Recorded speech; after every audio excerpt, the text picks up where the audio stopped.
Ugye megnyerték a saját előfutamukat, megnyerték a visegrádi 4-es futamot a csehekkel, a szlovákokkal és a lengyelekkel szemben. A kérdés csak az volt, hogy a többi magyar hajóval szemben mit ér ez a helyezés. Nos, úgy tűnik, hogy ebben a futamban is erősen kezdtek, és viszonylag együtt a hajók. Az ELTE erősen kezdett, aztán ezt nem tudta tartani, és a csehekre ott a túloldalon is figyelni kell mindenféleképpen, de a Szeged, illetve a győriek egyértelműen vezetnek a futamban pillanatnyilag, de sok van még hátra a futamból, hozzávetőlegesen ugye 1800 méter a verseny, 1800 méter a verseny tehát, és az nem kevés, és ne felejtsük, hogy ma már ugye mindenkinek a karjában benne van egy futam. Most érkeznek az Erzsébet hídhoz a hajók, ahol talán, hogyha oldalról fogjuk látni, akkor a hídhoz viszonyítva esetleg kaphatunk valami képet arról, hogy pontosan mi a helyzet, de már túl vagyunk nem most fogunk írni a hídhoz, és egyértelműen a győri hajó áll az élen. Na, ebből a képből viszont már én se látom. De az biztos, hogy megelőzik a Corvinus Egyetemet, akik ott vannak mögöttük, és még az lenne a kérdés, hogy a csehek, ez egyértelmű, az ELTE nem bírta azt a jó rajtot, a győriek körülbelül egy hajóhosszal eljöttek a többiektől, és a csehek a túloldali pályán, a pesti oldalon szépen lassan följöttek a második helyre. A Corvinus a harmadik, az ELTE pillanatnyilag a negyedik helyezett. Egy hajóhosszal vezetnek a győriek, tehát nem csak a saját előfutamukban, hanem a döntőben is nagyszerűen eveznek. A csehekre kell még figyelni a másik oldalon, és ahogy elnézem, a győri egység kormányosa is azt nézi, hogy hol vannak a csehek, hiszen ő nem csak kormányos, de a tempót is diktálja. Bizony egyértelműen a pesti oldalnál a csehek tudnak ragadni a Győri Egyetem csapatára, lassan a Corvinus is kiválik a versenyből, amelyik a dobogó legfelső fokáért zajlik.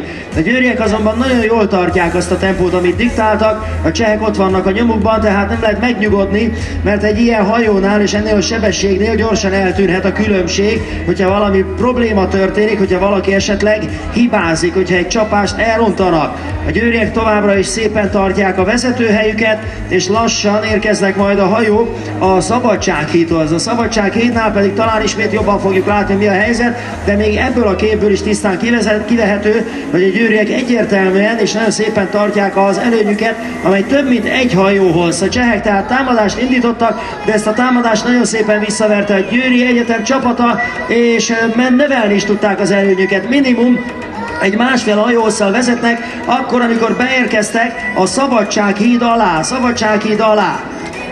Most jön csak át a cseh hajó, és csak utánuk a Corvinus Egyetem, az ELTE pedig úgy tűnik, hogy az erős kezdés után teljesen elfogyott.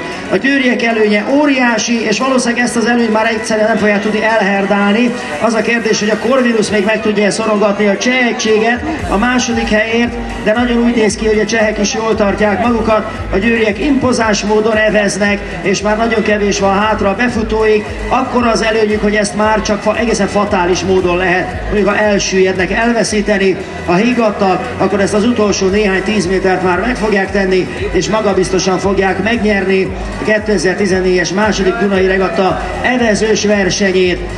Az ELTE szemszögéből láthatjuk a futamot, ők egyértelműen a negyedik helyen vannak, nagyon jól elkapták a rajtot, de aztán az utazó tempójuk nem volt elég ahhoz, hogy versenyben legyenek a dobogóért.